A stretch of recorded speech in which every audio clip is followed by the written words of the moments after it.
Continuamos con Encuentros de Formación. Demos el primer paso. Hay un término que es muy tradicional, que es lo que generó la conversión de las primeras personas y que fue constituyendo la comunidad cristiana luego de que Jesús ascendió a los cielos, y es el término querigma.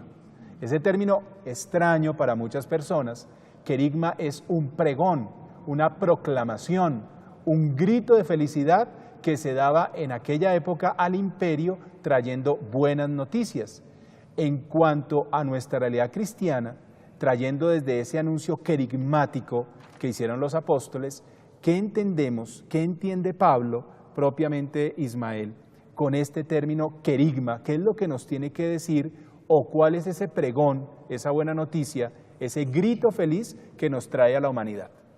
Bien, ya usted lo anotaba, en el mundo romano existían muchas buenas noticias para los hombres. Sin embargo, para este movimiento, para esta realidad creciente después de la Pascua, la buena noticia significa, este querigma no es otra cosa que el Evangelio de nuestro Señor Jesucristo. Es la buena nueva de que uno fue crucificado por nuestros pecados y nos ha otorgado la salvación. Entonces, aquí comienza toda una realidad donde nosotros como creyentes tenemos que cuestionarnos frente a esta buena noticia.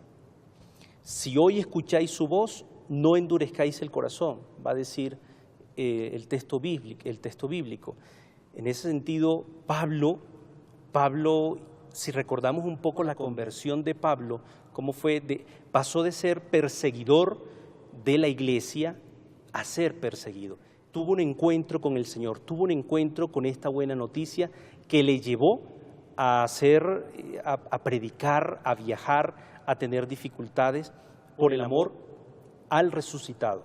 Entonces, querigma, dentro del lenguaje, dentro de la experiencia de vida del cristianismo, que no se convierta en un término técnico, de decir, el querigma, y encontramos querigma en cantos y en tatatín y en tantas cosas. No, esto es un estilo de vida, porque si estamos abiertos a la palabra de Dios, esta buena nueva tiene que verse reflejada en nuestra vida, en la conversión. Y voy a agregar algo de lo que ustedes estaban compartiendo, y es el tema relacionado con el tema de la salvación, y está en el amor. Dice, esta frase la puse yo en las invitaciones de mi matrimonio: la medida del amor es amar sin medida, de San Agustín. Y dirá San Juan de la Cruz: al atardecer de nuestros días seremos juzgados en el amor. Entonces, que este querigma, que esta buena noticia se vea reflejada también en esa iniciativa de amar al otro, de amar a ese que no aceptamos, de amar, de ver en el otro un don de Dios que nos permite también nuestra conversión. Es lo que yo he podido experimentar en la iglesia. Como tú decías, entonces, para nuestros televidentes, el querigma en definitiva es el anuncio gozoso, feliz de la muerte y resurrección de nuestro Señor Jesucristo para la salvación de la humanidad. Es decir, el Cristo que muere en la cruz para reconciliarnos con el Padre, retornarnos a la comunión con Él, a nuestra primitiva condición de criaturas, que estábamos en comunión con Dios, y nos abre la ilusión, la esperanza de esa vida en la eternidad. Y sobre todo, Padre, hay que hacer una anotación para todos los televidentes. ¿Cómo se materializa el tema del querigma? En la vida de la iglesia, en la misión de la iglesia, se materializa, se vuelve carne en la acción evangelizadora, desde la pastoral, desde la catequesis, donde se condensa y llega a su culme en la Eucaristía, en la Pascua, en esa es que es una muestra de amor gratuito. Lo recordamos en programas anteriores de Israel, de que se olvida de dónde el Señor le ha sacado, y en el acontecimiento de la Pascua se reafirma quién es el Señor y cuál es la historia de salvación que no solamente quiere hacer con un pueblo, sino que también quiere hacer contigo y conmigo. Con toda la humanidad, claramente. Es que estaba pensando algo que está también aquí reflejado en la cartilla, que todos vamos a tener, ojalá, Y es que el querigma no es algo superficial, sino que es algo de adhesión, ¿no? Me acordaba de un sacerdote en Italia cuando nos daba una clase de espiritualidad, decía la adhesión, adherire, decía en latín, es algo que se pega como en el cuerpo, y nos daba el ejemplo del perfume, cuando uno va a una perfumería y se unta un poquito de perfume, pasa a otra y se otro poquito, termina muy perfumado, con un olores muy profundos. Decía, la adhesión a Jesús es terminar tan parecido a Él, o sea, adherirse a Él no es algo que está a esta distancia, es algo que está como incorporado en la vida de Él y Él en la vida de uno.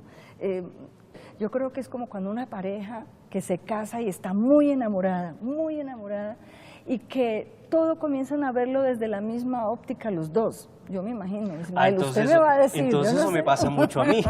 Por eso, más o menos he escuchado. Yo creo que ese es el querigma, cuando uno se adhiere al Señor, a su proyecto de vida, a ese proyecto de Dios que es justicia, que es paz, que es igualdad, que es fraternidad. Todo eso me permite como imaginarme esa relación profunda, auténtica de una pareja o de una familia.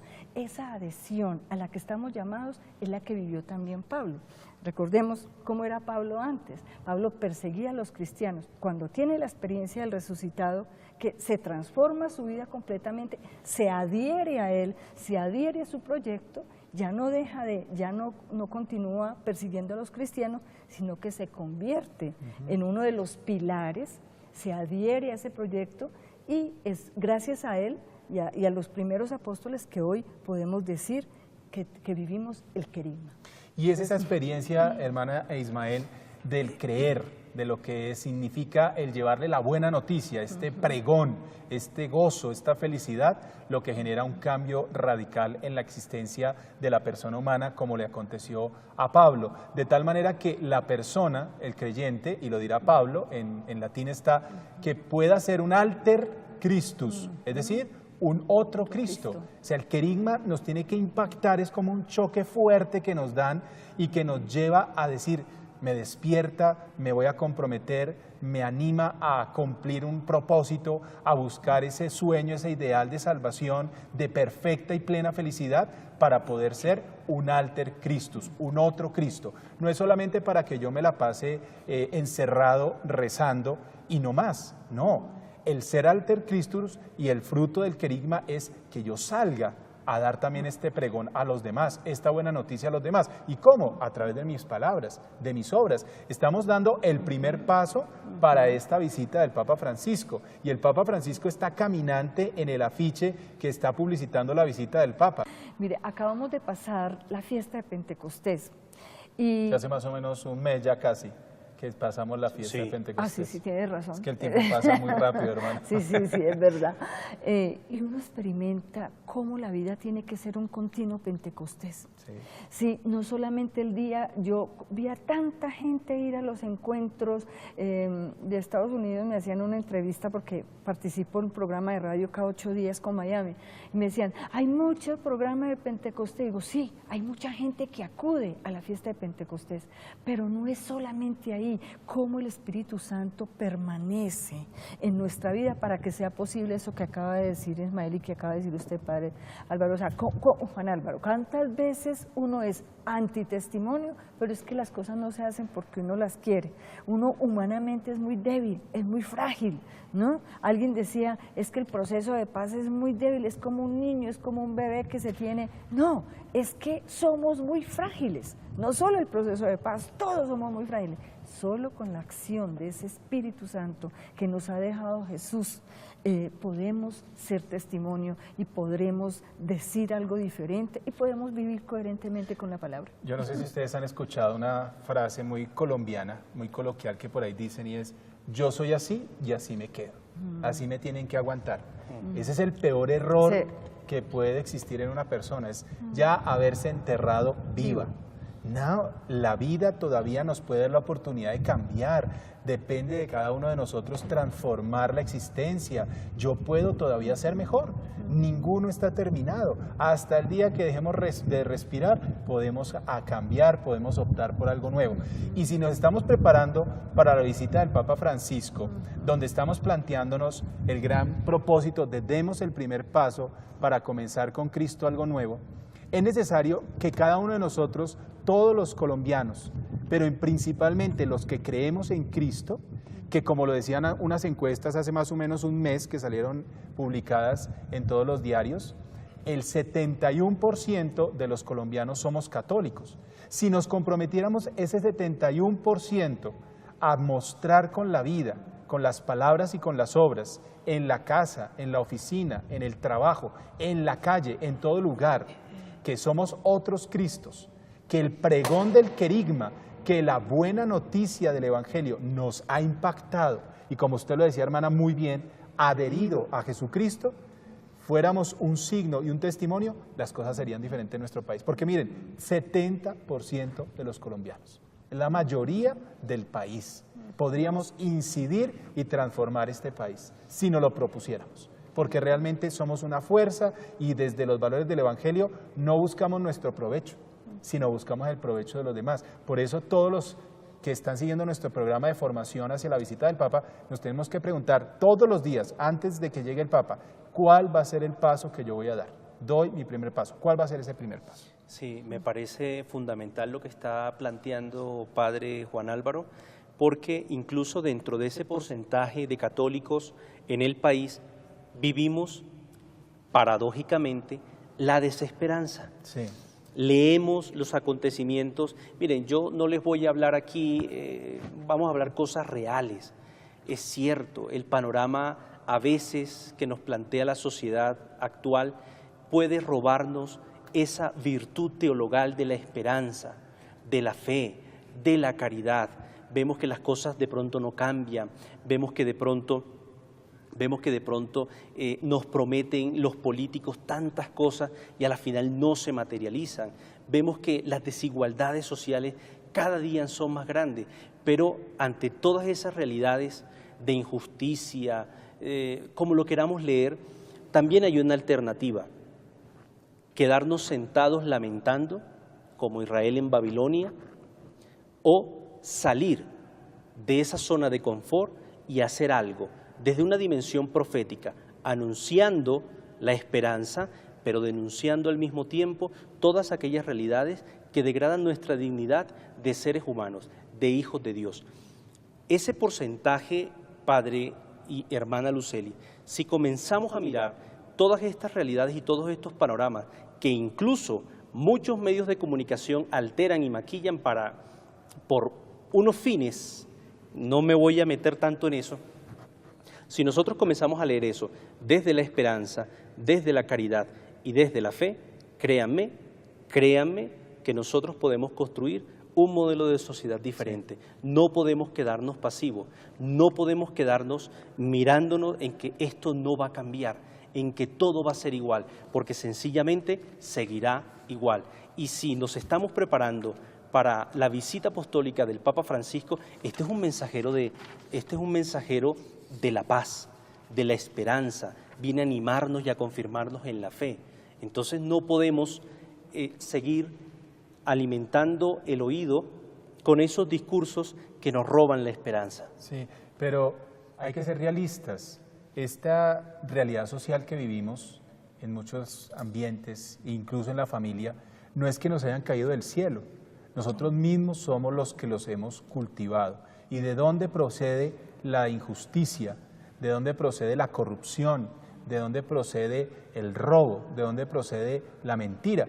De que nosotros mismos hemos faltado al amor de Dios, y eso es un atentado, un darle la espalda a la fe, a Dios, a ese anuncio querigmático, a ese pregón gozoso que nos dijeron el día del bautismo: Jesucristo ha muerto y resucitado por ti para darte vida nueva, para hacerte hijo suyo y para ofrecerte esta salvación, esta promesa de vida eterna. Entonces, nosotros mismos somos los que hemos generado todo esto. Entonces, solamente dejaremos la corrupción atrás, dejaremos atrás las injusticias, la inequidad, la pobreza y todo tipo de vejamen contra la dignidad de la persona humana, cuando cada hogar, cada familia se tome en serio la tarea de formar en valores a las nuevas generaciones. Cuando los papás sean verdaderos educadores, creyentes en la construcción de hombres y de mujeres con ética, con valores, con principios, cuando aprendan a decirles no. Es que hoy es una sociedad del sí. Todo hay que decirle sí al niño para que no haga la pataleta. No, hay que enseñarles a decir no, porque la vida nos dice muchos no. Y así podremos tener un país completamente diferente. De lo contrario, si no lo hacemos, seguiremos teniendo corruptos por todo lado, políticos tramposos, inequidad, desigualdad, injusticia, todo este tipo de daños que nos están atentando tanto la vida en este momento a nosotros los colombianos. Si le dice que no se traumatiza. Sí, no, hoy hay que decir el libre desarrollo de la personalidad. Es una falacia para mi manera de pensar, porque hoy todo es sí, todo es permitido para los niños y es un atentado contra su desarrollo si se le dice no. Por lo menos nosotros que estamos más grandes, no sé si Ismael está menor, pero nosotros fuimos también enseñados en esa cultura del no, no se puede, no se hace ahorita, no se le puede comprar esto, y no estamos como retrasados mentales, ni traumatizados, ni nada de esas cosas. Somos personas de bien, maduras y crecidas totalmente. Entonces falta eso, falta crecer en ese tema. Es cierto. Yo creo que cuando hablamos del querigma, cuando hablamos de la presencia del Espíritu Santo, estamos también hablando de un proceso gradual de conversión. No es que hoy comenzamos y ya hoy quise ser diferente, ser menos rabioso, ser menos rebelde en mi casa. No, es un proceso gradual que se va dando en la medida en que tú te abres a la acción del Espíritu Santo, en la medida en que tú te abres a la posibilidad de que la vida puede ser distinta. Cuando decimos, no, este ya no cambia, este es de que nació, creció y así va a morir, entonces estamos matando la esperanza. Entonces, la hermana introduce una cosa interesante, Ismael. Le hemos dicho a nuestros televidentes que la fe ha sido sembrada por Dios en nuestro corazón, que nos han anunciado ese gran pregón, el querigma, para nuestra salvación. Pero nuestro programa también les está proponiendo hoy, avivemos la fe que el Señor ha sembrado en nuestro corazón. En la segunda carta a Timoteo, en el capítulo 1, versículo 6, nos dice, reaviva el don de Dios, reaviva el don de Dios. ¿Cómo decirle a nuestros televidentes reavivar ese don de Dios? ¿Qué deberían hacer o qué deberíamos hacer para reavivar esa semilla que está ya metida en la tierra, para que siga creciendo y produzca como cualquier planta verdaderos frutos, no solamente en bien nuestro, sino en bien de los demás? Yo no concibo, padre y hermana Luceli, que hacemos de pronto la primera comunión para hablar de la vida sacramental y es la última comunión. Y entonces ya no volvemos más a la Eucaristía, a ese encuentro con Jesucristo hecho carne, y porque a la final todo se ha quedado, la vida sacramental se ha convertido en una cuestión social, en un evento social, matrimonio, primera comunión y demás. ¿Quieren avivar la fe?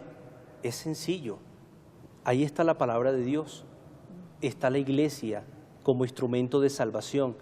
Tienen que disponer el corazón, el oído a la escucha de la palabra y ya está. Pídanle al Señor, o pidámosle al Señor más bien, que nos conceda un corazón de carne y no un corazón de piedra, donde su palabra realmente pueda avivar en nosotros ese don de la fe. No concibo cómo podemos llamarnos cristianos e ir a las urnas, así como usted lo decía ahora, que somos los responsables de esta realidad.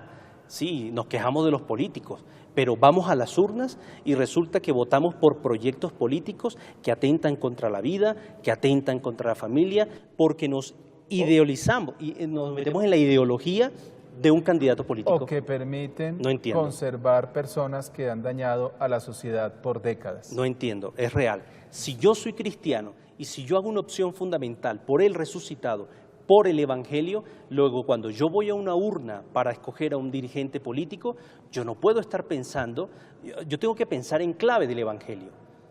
¿Cuál es el propósito, cuál es el plan de gobierno de este político que tiene una coherencia con mi estilo de vida como cristiano?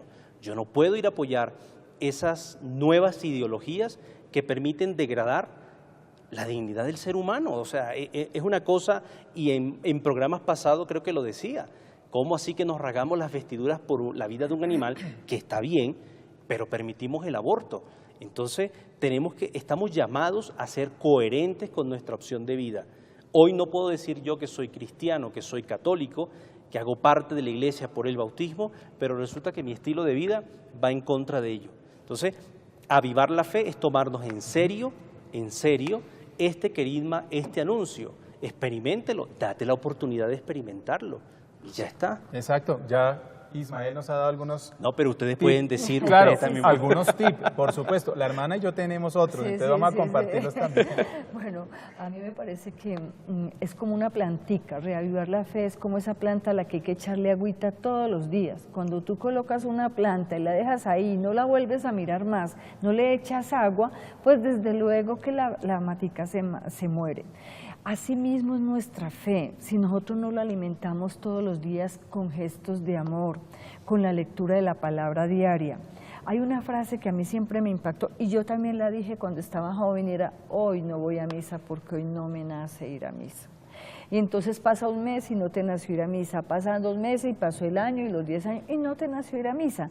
Resulta que la Eucaristía reaviva mucho nuestra fe. Yo lo puedo decir porque he tenido etapas a lo largo de toda mi vida, etapas como la montaña rusa, ¿no? Etapas en la muy fiel a la Eucaristía, después no me nacía, y mi papá, cuando supo que yo me iba a entrar de monjita, decía: pero ¿cómo se va a entrar de monja si usted no va ni a la misa?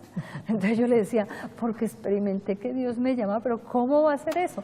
Y uno va entendiendo. Entonces, él no entendía, pero yo sí, a pesar de que no fuera a misa, pues sí tenía como una relación muy íntima con el Señor en mi casa, de muchas maneras. Obviamente que la misa nuevamente volvió a ser para mí algo central. Y hoy, pues más que nunca, soy una persona que tengo 3 enfermedades bastante serias, y para muchos médicos yo no debería ni existir. Y hoy me siento súper bien, porque siento que la Eucaristía es sanadora. Entonces yo por eso digo: no, la Eucaristía no es solamente un rito, es el momento más preciado que el Señor te invita a renovar su alianza. Entonces, y la Eucaristía es sanadora, y ahí reavivas la fe, yendo a la Eucaristía, participando activamente de ella, leyendo la palabra. Ya lo da la palabra, Padre. Sí, es que hablar de reavivar la fe después de unos años de vida consagrada, que ya uno ha pasado por momentos de desierto, por momentos de desánimo, y hoy volver a decir: el Señor diariamente me seduce, es a partir de ese estar alimentando con la palabra, con el encuentro con los otros, ¿sí? Los otros también me transmiten su fe y me hacen crecer. Ahora sí, Padre, muchas gracias, hermana, maravilloso su testimonio. Pues miren, creer, lo hemos dicho, es un encuentro personal con la persona de Jesucristo. Es creer en alguien concreto que nos ofrece un plan de amor, de misericordia, de salvación, que nos transforma la vida, que les da un sentido de plenitud a la existencia. Entonces, ¿cómo reavivar la fe? Pues hay que reavivarla teniendo un encuentro personal con el Señor todos los días. Yo escucho gente: es que yo no tengo tiempo de ir a la misa, es que yo no tengo tiempo de rezar. ¿Y cómo si tiene tiempo para ir a ver televisión? ¿Y cómo si tiene tiempo para ir a ver el partido de fútbol? ¿Y cómo si tiene tiempo para ir a una fiesta? Si tenemos tiempo para eso es porque eso nos importa y nos parece valioso. Lo que a nosotros nos importa y nos gusta, le sacamos tiempo como sea. Uno tiene mucho que hacer todos los días, pero le saca tiempo a desayunar, a almorzar o a comer. Entonces no lo negocia. Entonces, eso pasa cuando uno tiene ese encuentro personal con Jesucristo, siente la necesidad de estar con Él, hablarle de lo que hay en el corazón, de oírlo desde su palabra, de celebrarlo con la Eucaristía, de testimoniarlo con las actitudes de los hermanos, empezando por la casa, no portándose solamente muy bien con los extraños, sino con los del hogar, con los que me conocen tal y cual ellos saben soy yo. Entonces, ese reavivar la fe es una tarea de todos los días. Como una semilla, lo decía muy bien la hermana, hay que regarla, regarla, regarla hasta el día que nos muramos para que podamos producir frutos con amor. Brevemente, terminamos, sí. Brevemente es algo para los que dicen no creer en Dios. A veces le guardamos tantas facturas a Dios porque nos quitó un ser querido, porque experimentamos la enfermedad, porque nuestros planes y nuestras realizaciones personales no se cumplen y todo lo remitimos a Dios como el culpable. Quiero decirles, Dios no es que esté jugando con los dados, está el tema de la libertad del ser humano. Hay cosas que no podemos achacárselas, perdónenme la expresión, a Dios, que hacen parte de la naturaleza humana. Dios no te falla, o a mí no me ha fallado, y estoy muy seguro que tanto a la hermana Lucely como al padre Juan Álvaro tampoco les ha fallado. Entonces, ahí es que tratar de descubrir la voluntad de Dios, pero ¿cómo la descubres si estás apartado de Él? Entonces, es un poco la invitación también para los que dicen no creer, sí, porque esto lo puede ver, está abierto a todos. Sí. 3 tareas que les vamos a dejar para esta semana antes de nuestro siguiente programa. Una primera, cuéntenle a sus amigos, a sus familiares, a sus niños, a los jóvenes, a los vecinos, este pregón gozoso. Jesucristo ha muerto y resucitado para darnos vida, vida verdadera, vida nueva, para salvarnos. Propónganselo, cuéntenselo como una buena noticia. Segundo, visiten un enfermo, un amigo, un familiar que esté sufriendo la enfermedad, como un signo de testimoniar la fe, no solamente con palabras, sino con obras. Y 3, reaviva esta semilla con un momento de oración. Casi en todas las parroquias ya del país tenemos capillas del Santísimo Sacramento. Y si no, entramos al templo parroquial, un ratico de oración ante el sagrario, no ante las imágenes de cualquier santo, ante el Santísimo Sacramento, y vamos a pedirle, Señor, como lo decía Santo Tomás, yo creo en ti, pero aumenta mi fe. Bien, vamos a ir a escuchar ahora una bella canción que nos van a interpretar para animarnos a avivar la fe que el Señor ha sembrado en nuestros corazones.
Oración por la visita del Papa Francisco a Colombia. Padre de misericordia, tú has sembrado en nosotros la semilla de la fe para que seamos hijos tuyos y discípulos misioneros de Jesucristo. Haz que nuestra vida sea testimonio visible de tu reino y demos a conocer a todos tu palabra. Te damos gracias por el Papa Francisco y te suplicamos que su visita a Colombia sea un tiempo de bendición que nos confirme en la fe y nos ayude a dar el primer paso para comenzar con Cristo, algo nuevo en bien de todos los colombianos. Suscita en nuestros corazones esperanza, perdón, amor y paz, para que con la ayuda de tu Espíritu hagamos posible el reencuentro entre los colombianos por medio de la reconciliación. Te suplicamos, Padre de bondad, que por intercesión de la Virgen del Rosario de Chiquinquirá, esta visita del Santo Padre nos abra la mente y el corazón al Evangelio de Cristo, nuestro Señor. Amén. Bueno, queridos televidentes, hemos llegado al final de este tercer programa de encuentros de preparación para la visita del Papa Francisco a Colombia. Demos el primer paso. Queremos agradecerle a nuestros invitados, a Ismael y a la hermana Lucely, por estar con nosotros compartiendo su testimonio, su experiencia de vida cristiana y animándonos a todos a reavivar el don de Dios, de la fe que ha sembrado en nuestros corazones. Gracias a ustedes por estar con nosotros una vez más y los esperamos la próxima semana, no sin antes recordarles la frase que les pedimos mediten en su mente y en su corazón durante esta semana. Por eso te recomiendo que reavives el carisma de Dios que está en ti por la imposición de mis manos, que recordemos el don de Dios en nuestras manos. Dios los bendiga, el Señor los acompañe y hasta la próxima semana.